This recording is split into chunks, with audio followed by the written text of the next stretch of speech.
dia orang semayang ataupun dia orang yang tidak semayang. Salah tak? Jadi tak peduli sama ada dia solat ataupun dia tak solat, dia wajib kena tahu. Wajib kena belajar, wajib kena mengaji tata cara solat. Jadi kitab yang sedang kita baca ni kitab fiqh. Kitab fiqh ni peranan dia nak menceritakan, menerangkan kepada kita tentang syarat rukun sahbatal ibadah. Kalau kita tak belajar fiqh, dia akan jadi maksiat.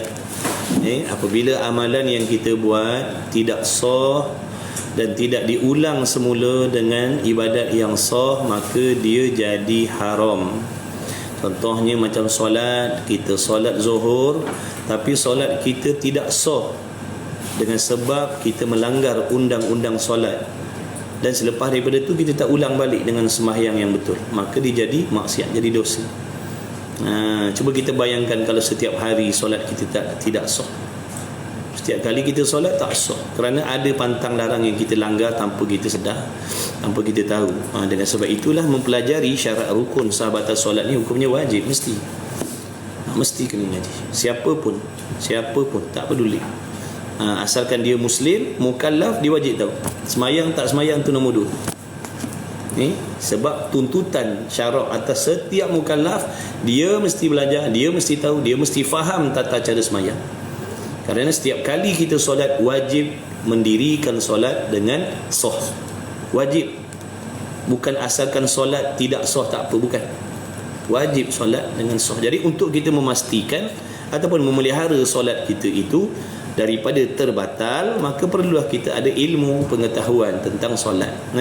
Baik, insya-Allah hari ini kita dah sampai kepada syarat sah semayang yang ke-6 daripada berapa? 9.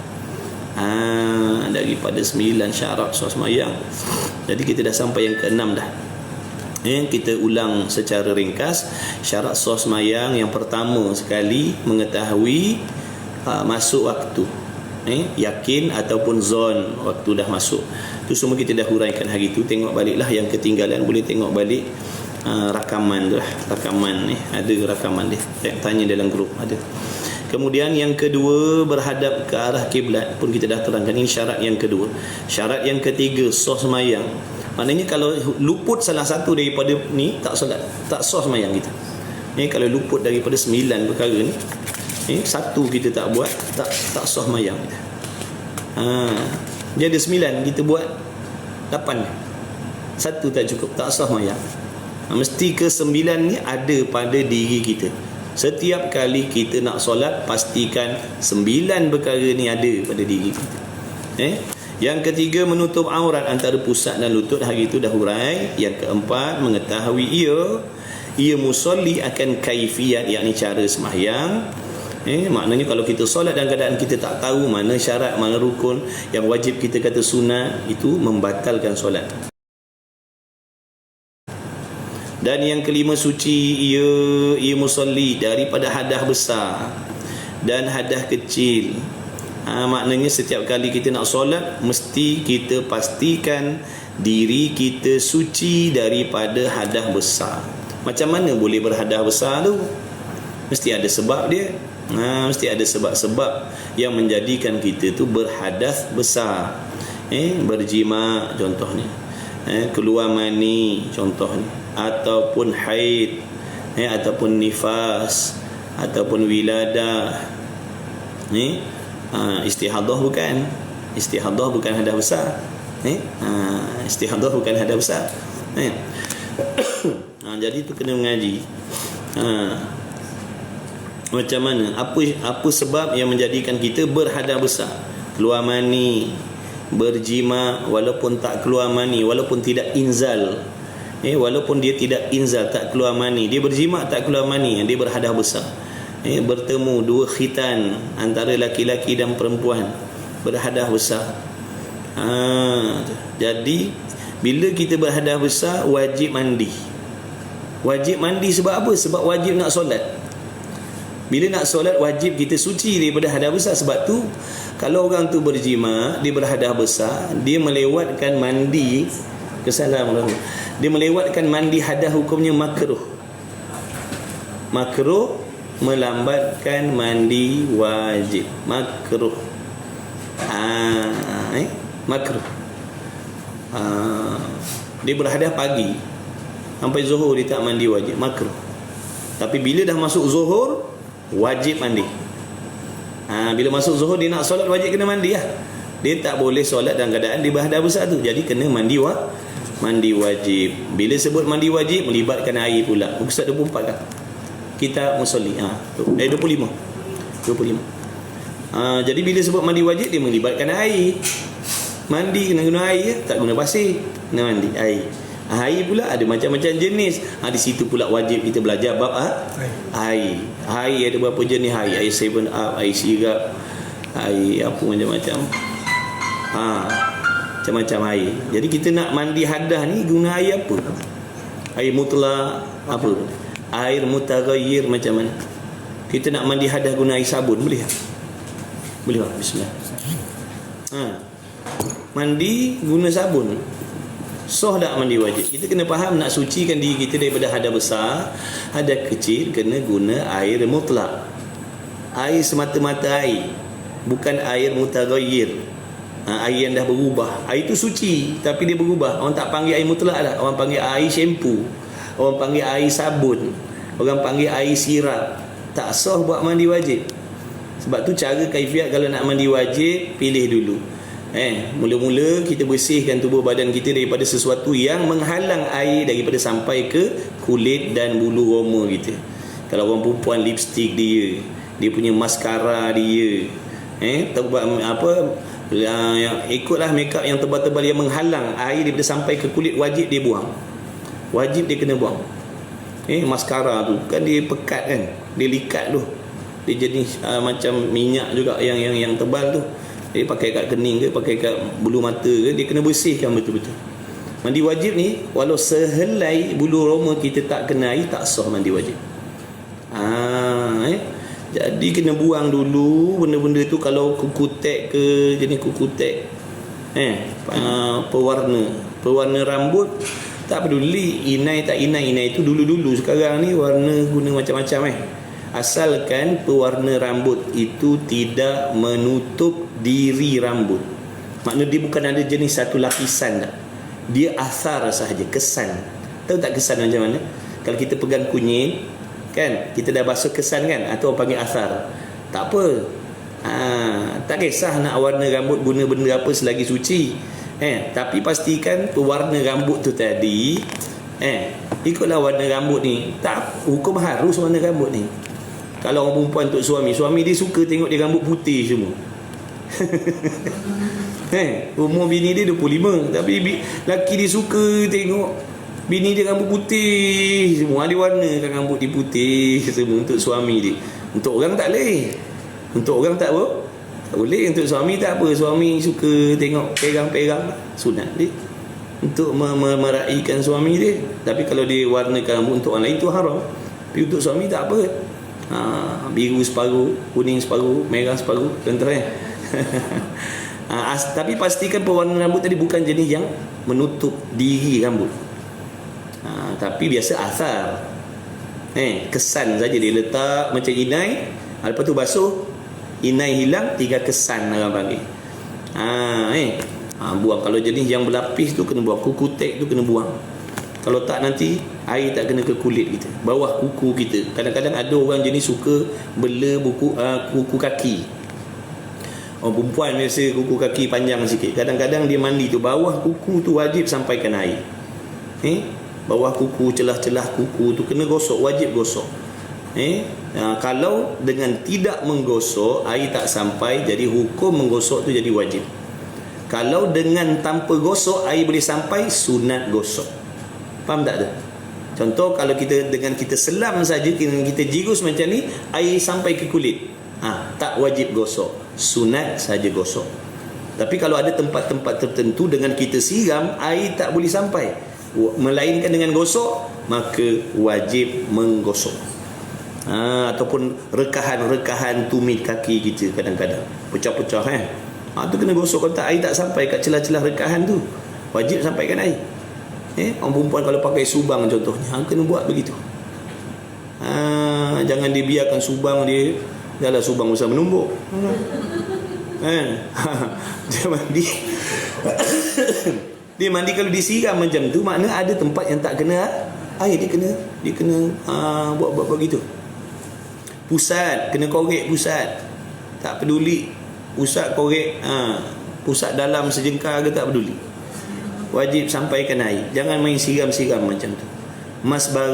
Masrabah, kemutan dubur, kena sampaikan air. Sebab tu mandi wajib ni ada kala kena berdiri, ada kala kena mencangkuk. Kalau mandi wajib daripada awal sampai habis berdiri, confirm tak sah. Kalau mandi wajib daripada awal sampai habis berdiri, confirm tak sah. Sebab ada bahagian anggota kita yang tak boleh sampai dengan tak sampai air dengan berdiri. Di celah-celah lipatan-lipatan yang tertentu kena cangkung. Sebab tu kena berdiri, kena cangkung. Masrabah ni makna kemutan dubur. Kata ulama, maknanya dia masuk dalam anggota zahir yang wajib disampaikan air. Jadi wajib kita mencangkung. Dalam kitab sana disebut wajib mencangkung dan meneran sedikit supaya terbuka kemutan dubur tu dan sampaikan air situ. Kalau tak sah mandi wajib.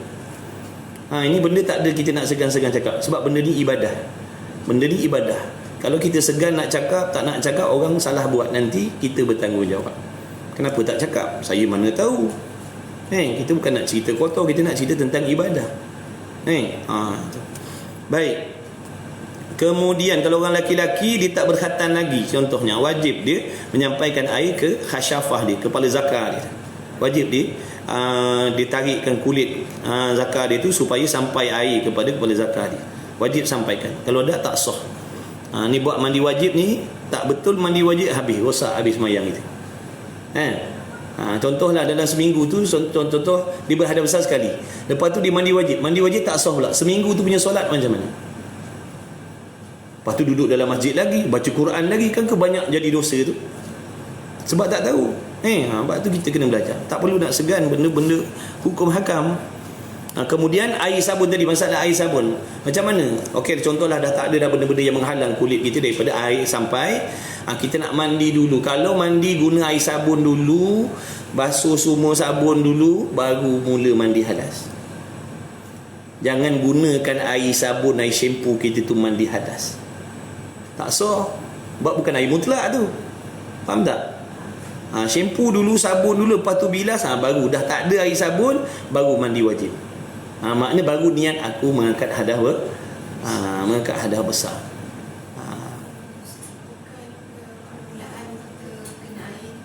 Dia tak kisah mula, dia tu maksudnya permulaan. Bila kita nak mula mandi wajib, kalau kita mula basuh dengan air sabun tadi, walaupun kita niat boleh, tapi tak sah lah.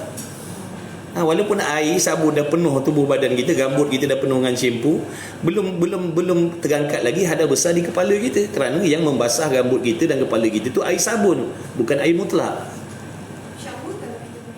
Sama. Mana kena biarkan bersihkan air dulu. Makna mandi wajib guna air mutlak. Bila mula kita mandi dengan air mutlak tu, katalah 5 minit pertama air sabun semua, belum mula lagi mandi wajib, belum sah lagi, walaupun dah basah, sebab basah dengan air sabun ataupun air shampoo.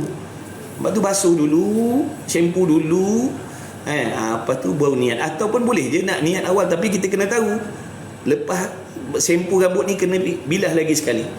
Jangan semata-mata dengan air shampoo tu tadi kita kata dah tu air shampoo. Ataupun kita dah mandi wajib semua, dah selesai dah semua, baru shampoo. Boleh. Kebiasaan kan kita memang sambil-sambil mandi, sambil-sambil shampoo maknanya pastikan air yang kena rambut kita tadi itu air mutlak. Air yang tak ada campuran sabun. Orang tak panggil air sabun. Air sabun bukan air mutlak, dia suci. Air sabun suci, tapi dia tak boleh mengangkat najis, dia tak boleh mengangkat hadas. Jadi dah shampoo, lepas tu kena bilas juga dengan air mutlak. Kita dah shampoo semua, dia dah buka shower dia tu, dia dah basahkan kepala dia, dia pun niat aku mengangkat hadas besar sambil-sambil dia shampoo. Tapi pastikan bilas bersih. Pastikan bilah bersih, kemudian gatakan rambut-rambut kita dan tubuh badan kita tu daripada air sabun tadi. Kalau tak sok. Kena cermat dah, kena cermat. Kena cermat. Kalau tak penat gitu nanti ke. Semayang dalam keadaan hadas besar tak sah.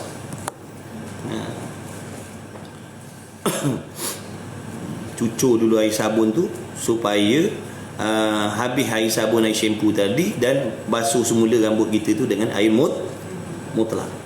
Kalau tak sah. Dia tak kisah air kena bahagian mana tak peduli. Sama ada kita basuh kepala dulu ke, bahu dulu ke, kaki dulu ke, tak peduli. Asalkan bila sampai saja air, dia bukan syarat sampai air niat. Kalau tak sampai air belum sampai, air dah lama sampai kita niat, tak jadi dah. Contohlah kita dulu bawa shower tu, kita buka dulu, dah basah, dah habis, kita tak niat lagi, belum lagi mula mandi mula mandi lagi, walaupun dah basah, sebab kita belum niat lagi. Dah basah dah,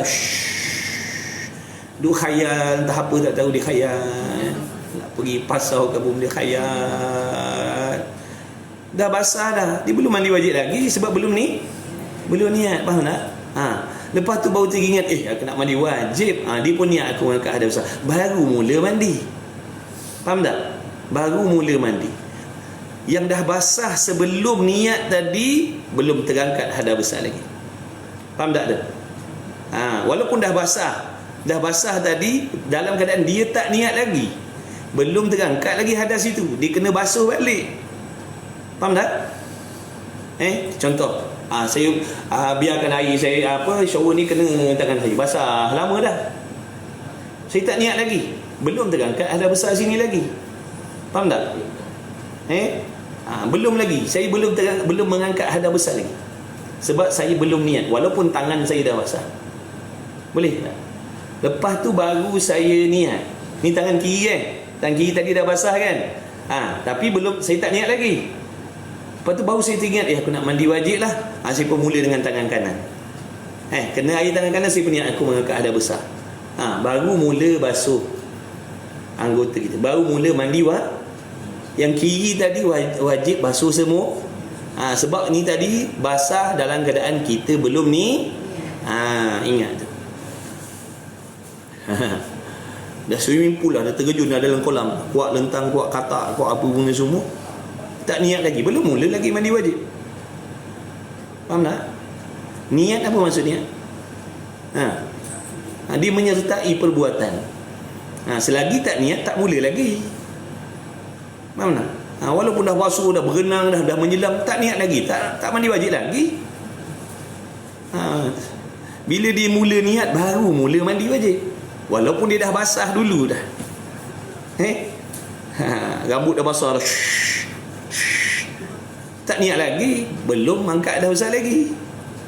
Lepas tu baru dia niat, dia kena basuh balik rambut dia. Dalam keadaan selepas dia berniat, wajib basuh rambut balik. Habis belajar mandi wajib. Dah kalau tak ada air, macam mana pula? Nak kena tayamum, kena belajar bab tayamum pula. Dah nak mandi wajib, air tak ada, semayang mesti. Kita tak boleh bagi alasan, tak ada air lah, nak mandi wajib, ni zuhur dah masuk, tak payah semayang lah. Mana boleh, wajib semayang. Bila tak ada air, nak guna apa? Debu. Tayamum. Macam mana tayamum? Wajib pula mengaji bab tayamum. Jadi banyak benda sangkut paut dengan badu air ni, jangan main-main. Ingat sikit-sikit ni badu air ni, banyak badu air ni. Tak apalah tu, kau belajar lah tu, perlahan dah belajar kan, nanti jumpalah tu bab-bab tu, insya-Allah. Azam ni nak belajar sampai bila-bila. Kemudian yang ke-6 baru masuk hari ni, yang ke-6 jam tu betul tak? Betul. Kalau sampai stesen bagi tahu ni, tekan buzzer, kata masuk dah tamat. Takkan kita sampai asar kan tak perasan. Yang ke-6, suci ia daripada najis. Pastikan waktu kita nak solat suci daripada najis.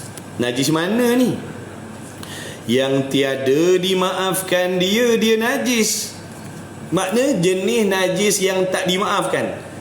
Kita kena pastikan tubuh kita, kulit tubuh badan kita, dan dan kainnya, makna pakaian yang kita nak pakai dalam solat, pastikan suci daripada najis yang tidak dimaafkan. Kalau najis tu dimaafkan tak apa. Contohnya darah jerawat, najis tapi dimaafkan, tak apa. Yang kita nak kena pastikan ni suci, makna tak ada pada tubuh badan kita dan pakaian kita, dan apa lagi? Dan kainnya dan tempatnya. Apa maksud tempat? Tempat solat. Tempat solat ni apa? Tempat solat apa? Tempat solat sejadah kita. Tempat solat ni bermaksud kawasan yang bersentuh dengan tubuh badan dan pakaian kita. Bukan seluah-luah kapet tu, bukan sebesar-besar sejadah tu. Faham tak? Sejadah kita besar. Adakah tubuh badan dan pakaian kita kena semua sejadah tu? Dah. Mana yang bersentuh dengan kita dan pakaian kita, itu maksud tempat sembahyang. Contoh ni sejadah, okey, katalah meja ni sembahyang, sejadah yang luas saya solat gini, tangan saya kat sini, taik cicak sini, taik lembu sini, taik kambing sini, saya sembahyang. Nampak tak? Sebab tak bersentuh dengan tubuh badan saya dan tak bersentuh dengan kain saya. Cuma solat berhampiran dengan najis, hukumnya makruh. Kalau bersentuh najis baru batal. Tempat ni mana? Tempat mana kita pijak, tempat kawasan kita pijak, tempat kawasan kita letak tapak tangan, tempat kawasan kita letak dahi, tempat kita letak punggung kita waktu duduk, dan pakaian kita. Tengok kawasan-kawasan tu ada najis tak? Pastikan tak bersentuh dengan najis. Bukan seluah-luah sejadah tu. Bukan seluah-luah kapet tu yang bersentuh dengan anggota kita dan pakaian kita. Najis yang tidak dimaafkan. Pastikan najis tu bukan najis yang tidak dimaafkan. Kalau dimaafkan tak apa. Dan janganlah bersentuh suatu suku daripada badannya dengan najis pada geraknya dan diamnya. Pastikan pergerakan kita dalam solat tadi, berdiri, rukuk, i'tidal, sujud, duduk tahiyat awal, duduk tahiyat akhir, pastikan setiap pergerakan solat kita tidak bersentuh dengan najis yang tidak dimaafkan tadi. Adapun berhampiran makruh. Kalau bersentuh batal. Kalau berhampiran dekat dengan najis, tak sentuh. Tak sentuh pun najis, pakaian kita tak sentuh, kulit badan kita tak sentuh, tapak tangan kita tak sentuh, dahi kita tak sentuh dengan najis, tapi dekat dengan najis, makruh. Makruh. Contoh ni, kita duduk dalam kandang ayam, geban ayam, banyak tai. Kita hampar sejadah dekat atas ni. Hampar sejadah atas tai ayam tadi. Dan kita pijak atas sejadah. Sembahyang. Faham tak? Kecuali tai ayam duduk atas kepala kita. Itu menanggung najis. Ini bukan menanggung najis. Nampak tak? Duduk pijak. Dia bawah sejadah kita. Bawah tikar kita tu ada tai kambing, tai lembu, tai ayam, tai unta. Macam-macam lagi. Kita pijak atas sejadah. Dia bukan kira bawah sejadah, kira atas tu yang bersentuh dengan kita. Boleh faham tak? Jadi boleh solat cuma makruh. Semayang dekat tempat kotor, semayang dekat tempat najis, makruh. Semayang dalam kuil, makruh. Semayang dalam kuil boleh? Boleh. Hukumnya makruh semayang dalam kuil. Bukan nak sembah patung tu, kita nak solat. Kat luar tu ribut apa benda semua. Ada tempat selamat kuil dia. Masuk dalam kuil semayang. Tahu tak? Bukan sembah patung tu, kita nak semayang.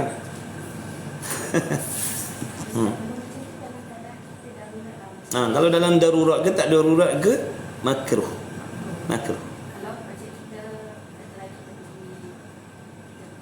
Kan? So kita singgah rumah apa dengan kawan tu konfirmasi kan. So kalau kita tukar salat apa ni? Boleh sah semayang. Kalau macam tu makruh. Makruh lah kalau ada berhala lah di situ. Kalau rumah dia tak apa. Kuil. Oh, kalau rumah dia tak apa. Rumah tak apa. Rumah dia tak apa. Ni kuil memang tempat ibadat dia. Kuil ni tempat ibadat. Kita semayang dalam kuil contohnya. Makruh. Kecuali dia niat nak sembah tu syirik lah. Ini cerita hukum. Makna boleh tak? Jawabnya boleh. Bukan kata haram semayang dalam tu, tak. Makruh.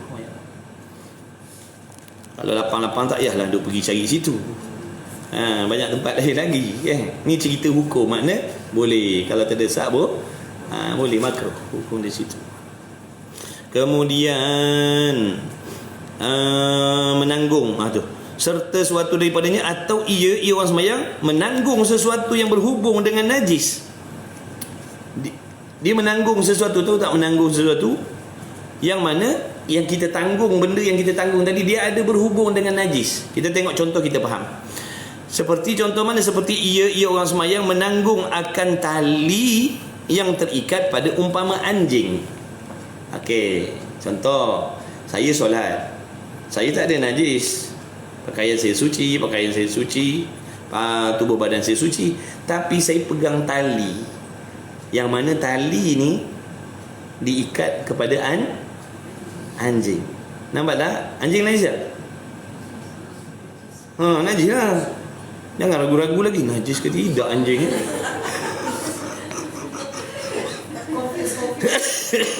Sebab orang sekarang banyak bela anjing, Ustaz. Orang sekarang banyak bela anjing. Banyak bela anjing. Jadi kita pun confuse tengok. Dia kalau mazhab lain tak apa. Mazhab kita tak boleh. Kita tengok dulu. Kalau dia bermazhab yang mengharuskan, silakan. Kita tak boleh nak cela dia, sebab hukum di sisi mazhab dia boleh, harus. Kita ni, kita tengok dalam media nampak muka Melayu pegang anjing, terus kita kata apa gini. Boleh jadi di mazhab lain, tak ada masalah. Pada dia tak berdosa nak sentuh-sentuh anjing begitu. Kita mazhab Syafi'i tak boleh, kecuali ada hajat. Nak merawat ke, nak bagi makan ke, itu lain, ada hajat. Ada pun nak main suka-suka macam dia, tak boleh. Faham tak? Jadi jangan kita buat mulut lembek gitu, jangan. Tengok orang pegang anjing gitu, oh haram gini-gini buat main anjing apa. Jangan tengok dulu dia mazhab apa. Boleh jadi dia bukan bermazhab Syafi'i. Okey, contoh ni kita mazhab Syafi'i. Contohnya ada anjing tadi. Kita pegang tali anjing tu. Tali anjing tu kita pegang. Bukan pegang anjing, pegang tali yang terikat dengan anjing. Tu batal sembah. Dikira apa tu? Menanggung sesuatu yang berhubung dengan najis. Faham tak? Tali itu yang menghubungkan kita dengan najis. Boleh faham? Kecuali tali tu panjang. Contoh anjing tu duduk kat luar tu, tali dia panjang, ada sebahagian tali tu duduk atas lantai, tak bergerak mengikut pergerakan kita. Faham tak? Ada tali bergulung separuh, anjing tali bergulung atas lantai, lepas tu separuh lagi kat kita. Itu tak apa. Tapi kalau dia tegang tali tu, maknanya kalau anjing tu bergerak ikut tali tu tadi, itu dikira menanggung lah.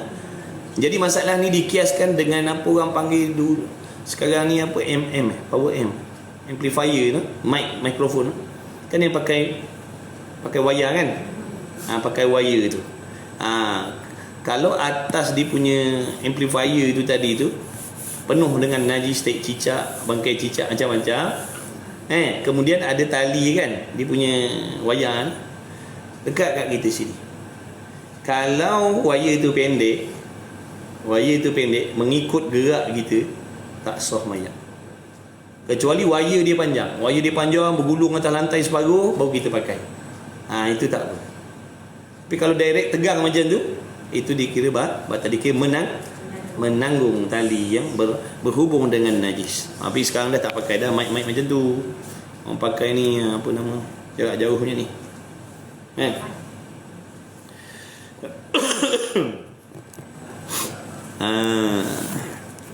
Jadi faham tadi tempat tadi. Tempat tu yang bersentuh dengan kita, yang bersentuh dengan pakaian kita. Itu maksud tempat bukan seluah-luah sejadah tu, bukan. Yang bersentuh dengan kita, pastikan tidak ada najis yang tidak dimaafkan. Kalau najis dimaafkan tak ada masalah.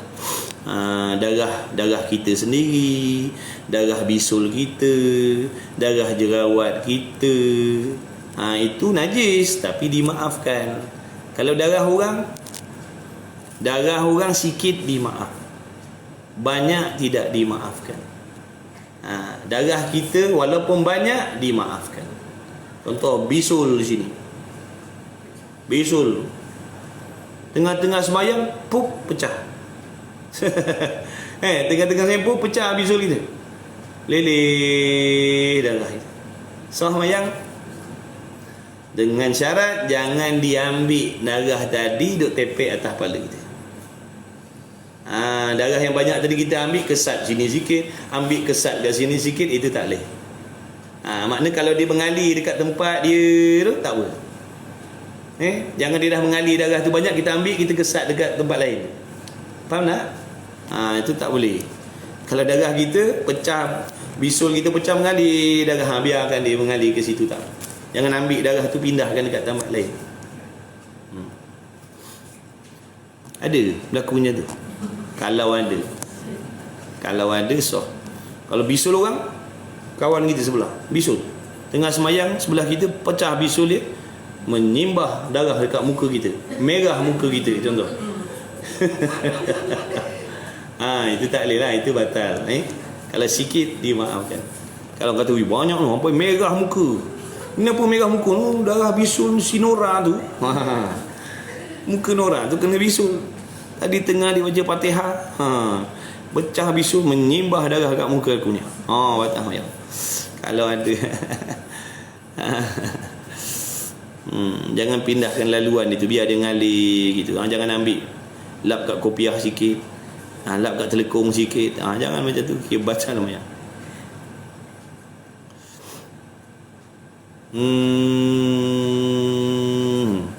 Dan lainnya. Dan contoh kita nak dukung baby. Kadang kita tengok ada orang dukung baby. Kalau baby tu tadi suci daripada najis, pampers dia tak ada air kencing, tak apa. Mana? Kalau dengan pampers dia tu ada air kencing, kita dukung bawa semayang, batal lah semayang kita. Yang kita tengok orang Arab duk buat tu, baby dia suci, baru lepas basuh, baru lepas apa dia bawa dalam semayang, tak apa tanggung. Ini anak kita dengan pampers, dengan berak apa semua, kita tanggung dengan semayang, batal lah semayang kita menanggung. Memang kita tak bernajis, baby tu, budak yang kita tanggung tu bernajis. Budak tu yang bernajis, maknanya kita menanggung sesuatu yang bernajis.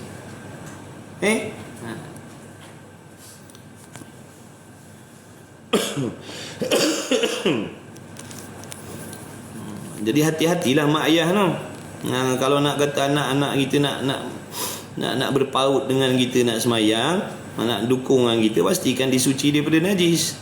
Kalau dengan pampers dia penuh dengan air kencing, penuh dengan tahi, kita dukung, mana boleh, batal mayang kita, menanggung najis.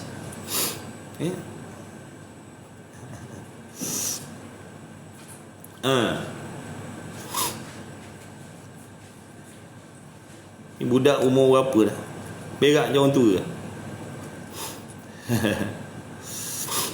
Dan ketiadaan mana, dan duduknya dengan ketiadaan bersentuh pada najis yang tidak dimaafkan tadi. Jangan bersentuh dengan najis yang tak dimaafkan. Kalau najis yang tidak dimaafkan bersentuh dengan kita, batal sembahyang kita. Dan dimaafkan tempat istinja dengan umpama batu. Apa maksud tempat istinja? Tempat keluar najis lah, kubul ataupun dubur tu. Kalau diistinja guna umpama batu, kiaslah istinja ni, bukan wajib guna air, boleh pilih. Tempat kita banyak air, kita nak istinja guna kertas tisu, boleh, soh je. Tempat kita banyak air, kita nak guna batu ataupun benda kesat yang boleh mengesat najis tadi dengan syarat-syarat tertentu lah, bukan najis tu cair contohnya. Jadi hukumnya sah walaupun tak guna air. Yang terbaik kesat dengan batu, lepas tu bilas dengan air, itu yang terbaik. Tapi kita tak adalah, kita guna air lah, dah ada air kita guna air je lah. Air lah yang terbaik sekali, boleh menghilangkan zat najis dan juga bau dia. Kalau guna batu, guna tisu ni, dia tak 100%. Jadi kalau seseorang itu istinja guna selain daripada air, contohnya tisu ataupun daun kering ataupun sesuatu yang boleh mengesat lah, tapi ada kesan-kesan lagi, ada bau-bau lagi, dimaafkan. Sah semayang. Sah semayang. Sah semayang tempat istinja tu, walaupun ada kesan-kesan tak 100%. Sah semayang dengan kesan-kesan tadi tu, kesan-kesan tempat istinja tu. Dengan umpama batu dan sedikit darah dan tahi lalat dan tanah jalan raya yang najis, tu semua dimaafkan. Umum balua. Mana kita nak mengelak dalam hujan tu? Kita naik motor, hujan, jalan raya bukannya bersih pun. Boleh tak kita nak pakai pakaian tu solat? Boleh. Boleh. Masuk dalam umum balua, payah nak jaga benda macam tu. Jadi tak wajib ganti dengan pakaian lain nak solat.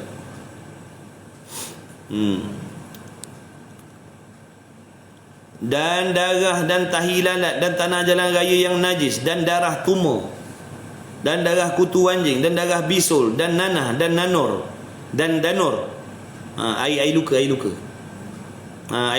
bisa, dan air kuman yang ada baginya baunya, itu dimaafkan. Kita berkudis, orang kena darah apa, kencing manis ke contoh, dia kudis itu berbau, dimaafkan. Dan jikalau sembahyang ia dengan najis yang tiada dimaafkan daripadanya dengan tiada mengetahui akan dia, atau dengan lupa kemudian teringat, nescaya wajib mengulangi akan dia. Kalau kita solat bersama-sama najis yang tidak dimaafkan, contohnya tahi cicak, contohnya tahi cicak ni tak dimaafkan. Kita solat, kita terpijak tahi cicak contohnya, kita solat dengan tahi cicak bawah tapak kaki kita, kita tak perasan, kawan kita kat belakang perasan, kita tak tahu, kita sembahyang macam biasa sampai sudah.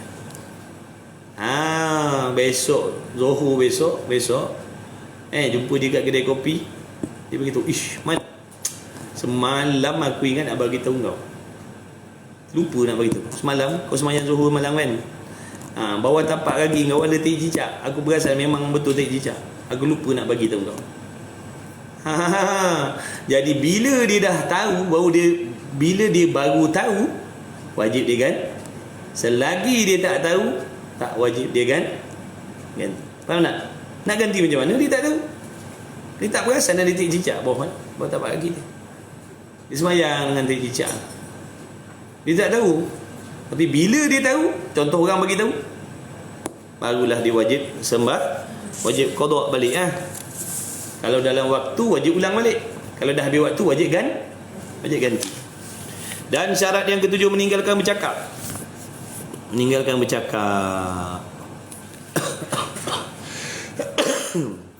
Yang ketujuh, syarat sah sembahyang, meninggalkan bercakap, meninggalkan berkata-kata dengan sengaja. Jadi maksud sengaja ni, kalau tak sengaja tidak membatalkan sembahyang.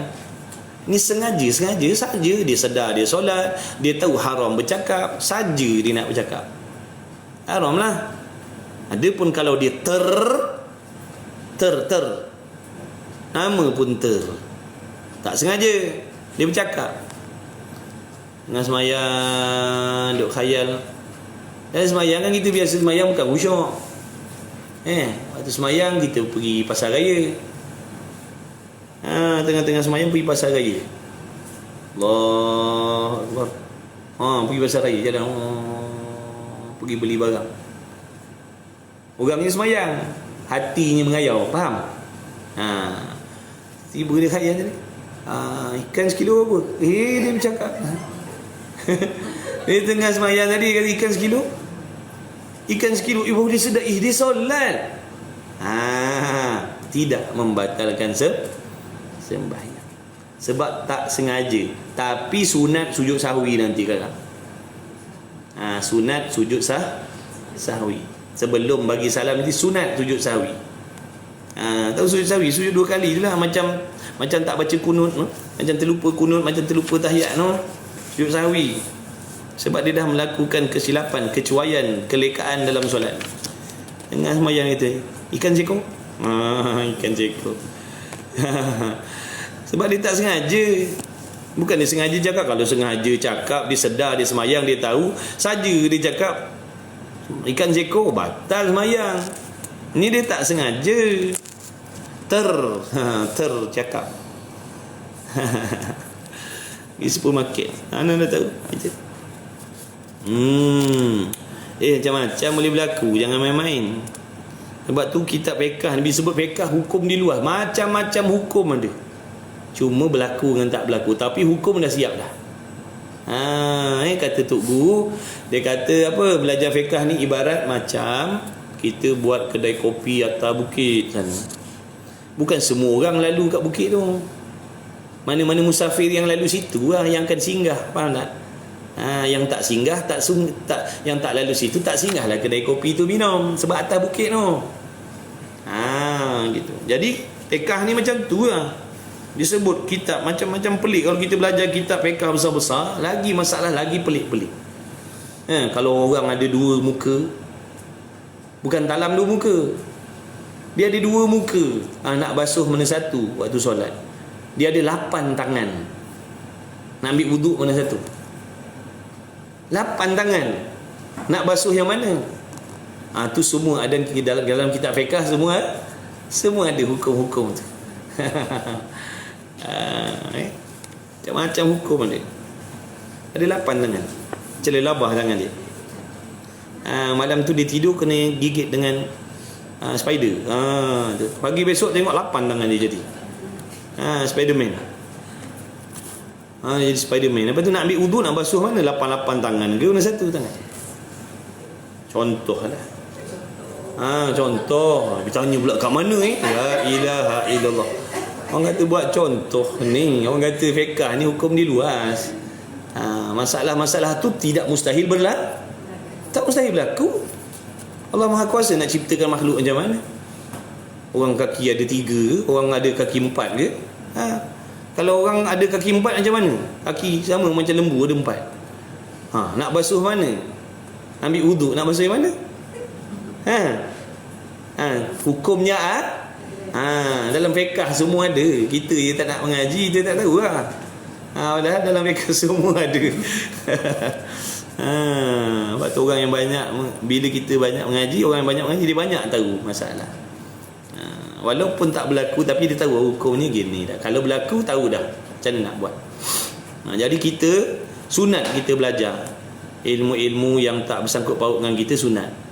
Taruh cadang, andai kata berlaku, kita dah tahu nak buat macam mana. Ada pun benda yang wajib kita buat, wajib kena tahu. Benda yang sunat kita kena buat, sunat kita tahu. Mana dia tadi? Meninggalkan berkata-kata dengan sengaja yang bukan Quran. Yang bukan Quran. Dia bercakap dengan sengaja tu tadi bukan Quran, ataupun bukan zikir, ataupun bukan doa. Adapun kalau bercakap dengan sengaja tapi Quran, tapi doa, tapi zikir, tidak membatalkan sembahyang. Tapi kalau bercakap yang bukan Quran, yang bukan zikir, bukan doa, batal sembahyang. Tengok contoh no. Maka batal sembahyangnya nyanyi musolli dengan berkata-kata 2 huruf. 2 huruf disebut 2 huruf. Dia sebut 2 huruf. 2 huruf ni pula sama ada memberi faham perkataannya ataupun tiada. 2 huruf ni ada makna ataupun 2 huruf tak ada makna. Sengaja dia cakap. Saja dia cakap. Bosan tunggu tu imam baca panjang now tu imam surah Al-Kahfi tu imam baca. Dia bosan duduk belakang, dia pun bercakap pula. Dengan ataupun dengan satu huruf yang memberi faham seperti dia kata apa? Qi. Qi dia kata. Tengah semayang dia kata qi. Batal semayang. Dia saja cakap qi.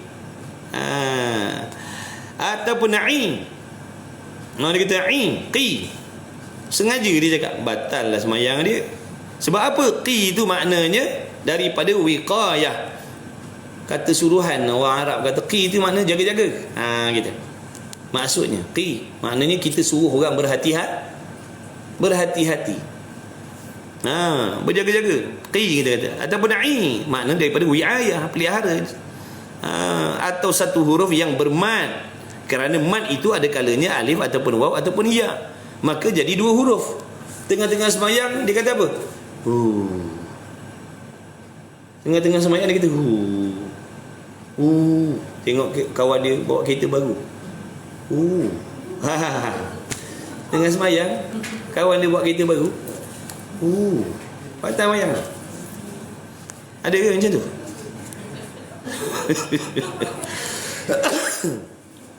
Kalau dia kata wow, sama lah. Wow, kereta baru wow, ni tengah semayang. Wow. Batal semayang dia. Maka batal semayang dia dengan demikian itu. Kok ada lah. Ataupun kita nak tegur. Ada pun contoh kita nak tegur orang salah. Imam tersalah, terlupa rukun. Kita nak tegur lah tu imam. Nak ingatkan tu imam. Yang imam tu dah terlupa rukuk contohnya. Kita kat belakang ni kata subhanallah. Subhanallah. Kita sebut subhanallah tadi memang niat mati-mati, buta-buta, bulat-bulat, niat nak bagi tahu imam. Niat nak bagi tahu imam. Niat nak bercakap dengan imam, nak tegur imam. Niat nak tegur imam. Batal sembahyang kita. Kecuali kita iringkan subhanallah tadi dengan niat aku berzikir. Aku berzikir subhanallah, aku nak berzikir. Faham tak? Faham tak? Saya nak tegur imam, saya tak kata oi kan tengah sembahyang. Saya tak kata imam lupa takkan nak cakap macam tu. Kita kata subhanallah. Kita sebut subhanallah niat nak tegur dia, niat nak bagi tahu, niat nak bercakap dengan imam. Batal sembahyang kita kecuali kita niat aku berzikir.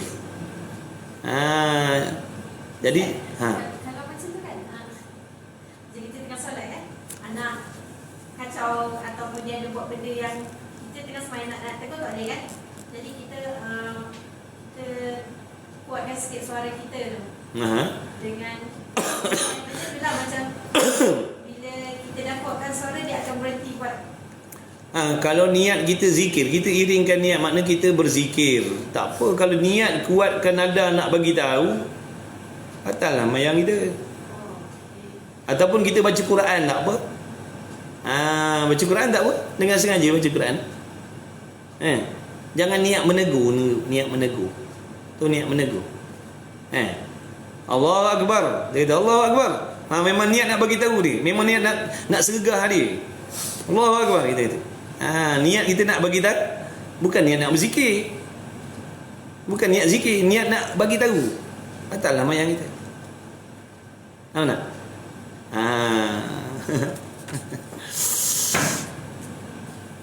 Kalau baca Quran tak apa, ataupun berdoa tak apa.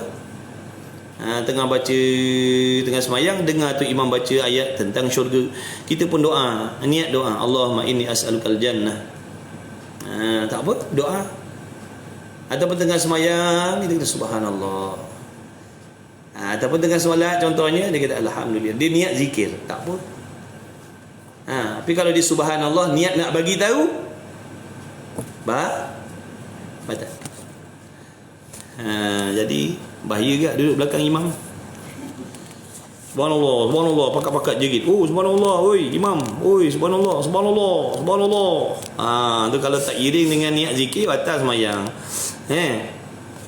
Niat betul, niat baik nak tegur imam. Tapi caranya salah. Niat nak tegur imam tadi supaya imam teringat rukun, bagus, tapi kita yang tak pandai, salah cara, batal sembahyang kita. Niat ni betul. Niat ni betul. Contoh nak penuhkan saf. Kita tengok depan saf kita kosong. Kita kata mana boleh kosong gini. Terputus saf, kita kata kita pun nak pergi penuhkan saf. Niat baik, cara salah, batal sembah. Kita langkah 1, 2, 3, habislah batal sembahyang kita. Ada kita tengok nak pergi penuhkan saf, dia berjalan 1, 2, 3 sampai dekat saf kosong tu, batal lah sembahyang. Mana boleh bergerak 3 kali berturut-turut. Kalau 2 kali berhenti, 2 kali berhenti tak apa. 1, 2 berhenti jap. 1, 2 berhenti jap. 1, 2 berhenti, tak apa, sampai 6 langkah pun tak apa. Yang batal tadi sebab apa? Direct 1, 2, 3. Batal lah sembahyang. Niat betul, cara salah. Niat betul, cara salah.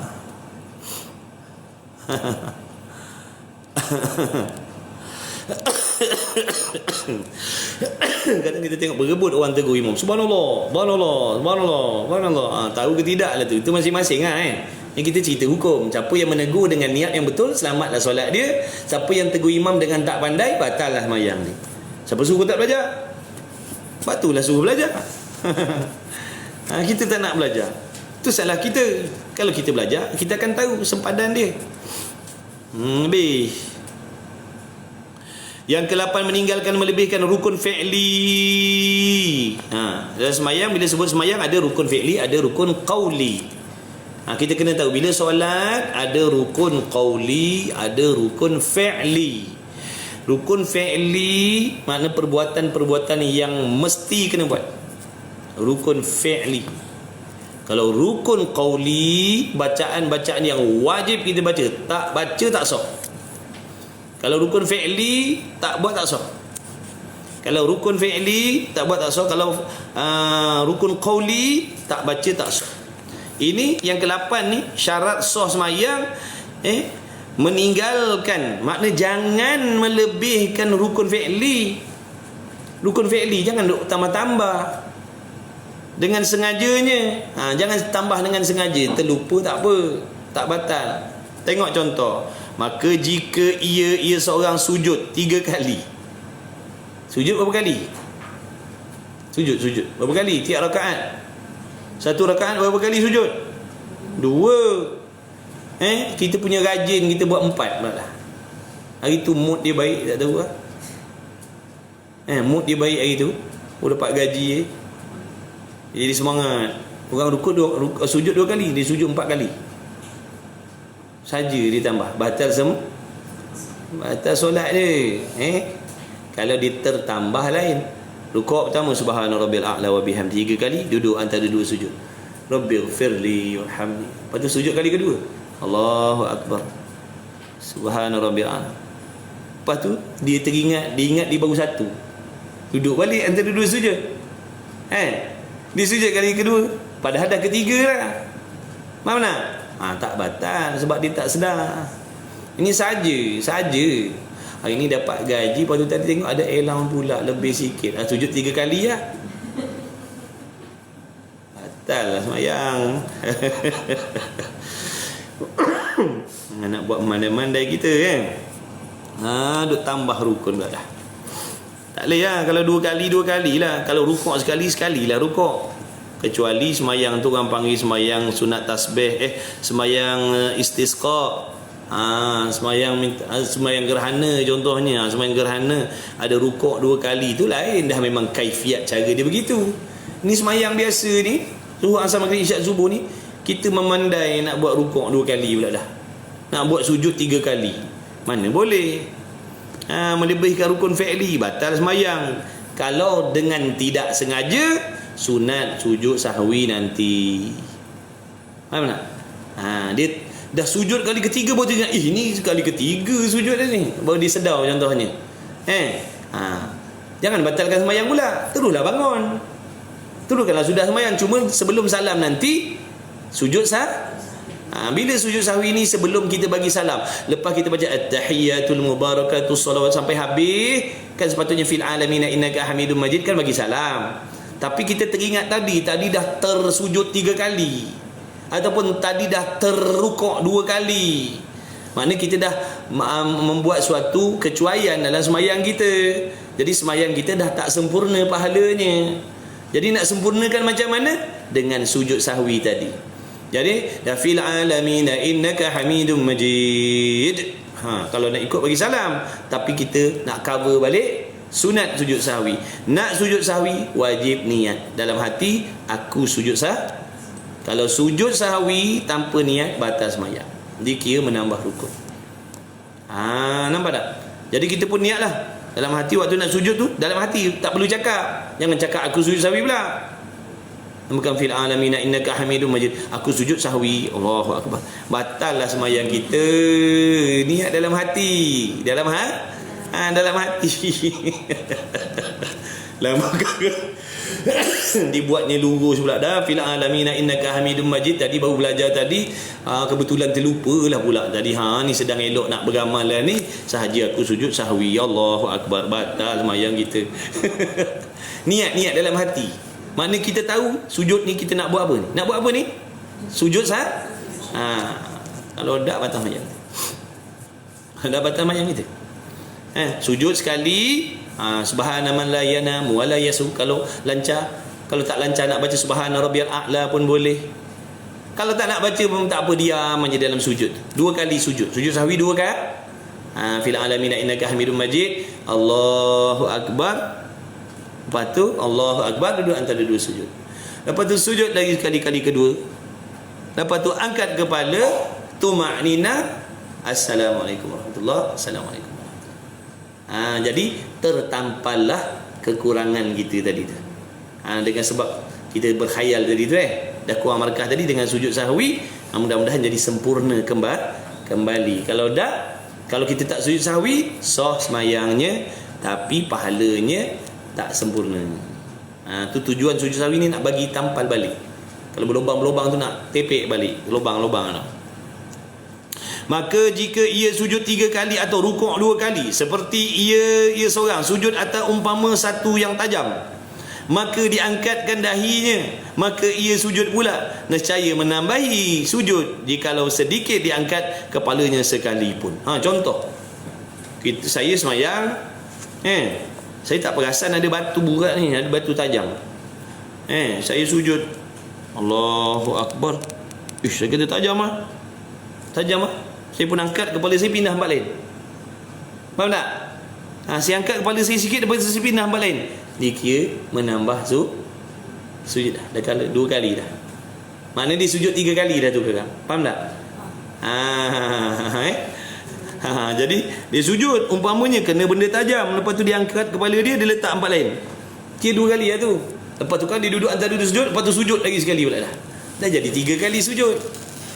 Menambah rukun fi'li. Kalau sengaja batal, kalau tak sengaja tidak terbatal, tapi sunat sujud sahwi. Jikalau sedikit kepalanya, maka dinamakan menambahi rukun fi'li, maka batal sembahyangnya dengan dia kalau sengaja. Kalau ingat tu, tak apa, ter. Bukan sengaja dia terperanjat contohnya. Tengah sujud, anak dibakar macam bola belakang dia. Terangkat kepala dia.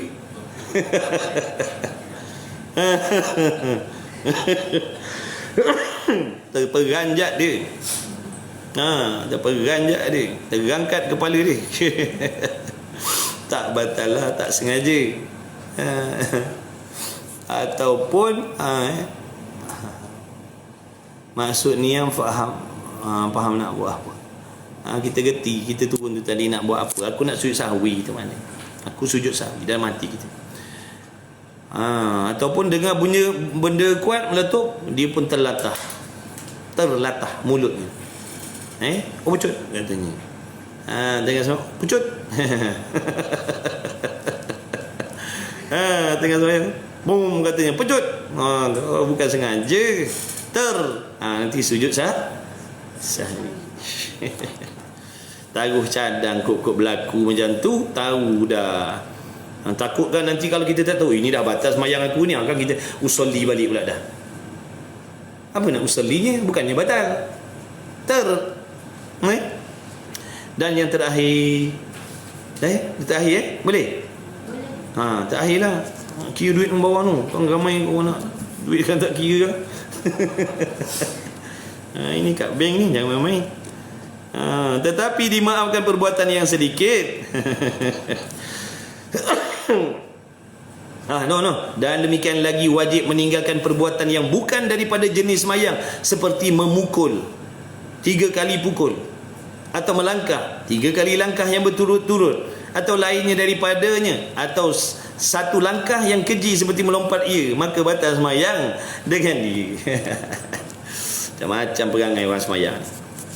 Meninggalkan perbuatan yang bukan jenis semayang, makna tak ada hajat pun dengan semayang benda tu. Contohnya mana? Memukul. Duk pukul-pukul tengah semayang, duk pukul kawan sebelah. Tengah semayang pukul kawan sebelah. 1, 2, 3 batal semayang dia. Ataupun dia melangkah 3 kali betul-betul tadi, saya dah cakap tadi. Dia melangkah niat betul nak pergi penuhkan saf, tapi dia langkah direct 1, 2, 3, batal. Dia kalau nak langkah penuh saf ni 2 kali berhenti, 2 kali berhenti macam tu. Selangkah ni, kalau kita berdiri kat belakang, 1, 2 berhenti, 1, 2 berhenti, 1, 2 berhenti, sampailah dekat saf kosong tu. Faham ni? Kalau dia melompat sekali daripada saf belakang, dia lompat, dia juara lompat jauh dulu sekolah. Dia kata ni rasa lepas ni. Dia duduk saf ketiga. Dia duduk saf ketiga, yang lapang saf pertama. Tengok orang saf kedua ni buat tak nak penuhkan saf tu. Dia kata, ini memang ini waktu ni aku nak tunjuk kebolehan. Dia pun sekali lompat aja daripada saf ketiga, syung, tuk, duduk belakang imam. Batal semayang dia. Sebab perbuatan tu keji. Perbuatan tu keji. Ataupun dia langkah selangkah je. Selangkah je. Dia kata, ini kaki aku lepas ni, dia selangkah ni. Selangkah je. Selangkah macam tu. Terangkang kaki dia, selangkah macam tu. Batal keji, perbuatan tu keji. Kalau ada lah buat macam tu, jangan. Maka batallah semayang dengan dia. Tetapi dimaafkan perbuatan. Kalau nak bergaruk tak apa, garuk gatal, macam ni garuk tak apa, yang anggota kecil. Tangan kita gitu tak apa. Selagi dia punya tapak tangan ni tak bergerak, macam ni tak apa. Tapi kalau gini, batal lah. Yang lebih dahsyat, dia punya betis kanan gatal, dia garuk dengan kaki kiri. Dia jadi macam macam bangau, berdiri sebelah kaki lagi garuk belakang. Ada. Nampak kaki satu je. Rupa kaki sebelah lagi dalam kain pelekat dia tengah duk garuk dia punya betis. Batal semayang lah. Jangan macam tu. Atau langkah yang keji atau melompat ia dan batal semayang dengan dia. Tetapi dimaafkan perbuatan yang sedikit jikalau banyak sekalipun, seperti menggerakkan anak jari membilang tasbih. Contohnya kita buat semayang sunat tasbih kan, nak kena banyak baca tasbih. Kang main baca macam tu takut lupa. Kita buatlah jari kita buat penanda jari kita, tak ada masalah. Ataupun sambil-sambil tu nak tekan tasbih digital gitu tu, takut lupa rakaat. Takut lupa bilangan. Subhanallah walhamdulillah wala ilaha illallah wallahu akbar. Subhanallah walhamdulillah wala ilaha illallah wallahu akbar. Tak apa, tak batal semayang. Perbuatan sedikit jari. Atau menggaru-garu anak jari dengan tiada bergerak tapak tangan.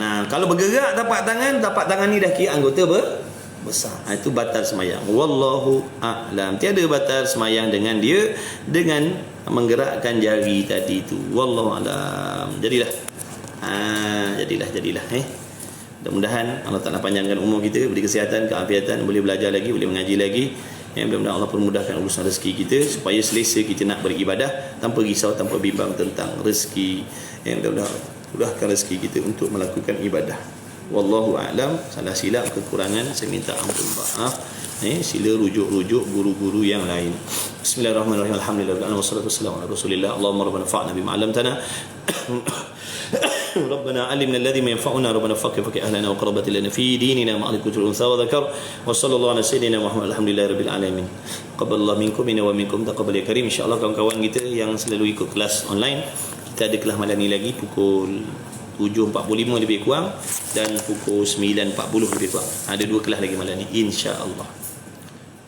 Yang free boleh ikut insya-Allah.